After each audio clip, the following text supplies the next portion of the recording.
Okey guys, bagaimana kalau menyentuh tafsir Al-Quran?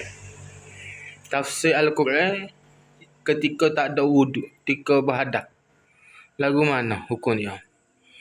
Jawab dia, kalau menyentuh Al-Quran, menyentuh tafsir Al-Quran ketika tidak ada wuduk, hukum dia harus. Hukum dia harus untuk menyentuh dan menangguh tafsir Al-Quran. Kalau Al-Quran itu tafsir Al-Quran itu lebih banyak daripada ayat Al-Quran. Misalnya seperti tafsir apa? Tafsir kalau Jawinya tafsir Nurul Ihsan. Misalnya tafsir Jalalain kalau Arab. Itu lagi banyak daripada tafsir Al-Quran itu, lebih banyak daripada ayat Quran itu.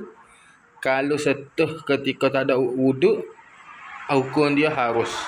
Tapi lebih afdal, lebih moleknya berwuduklah sebelum kita nak menyentuh tafsir Al-Quran. Dapat suatu tak? Alhamdulillah. Assalamualaikum.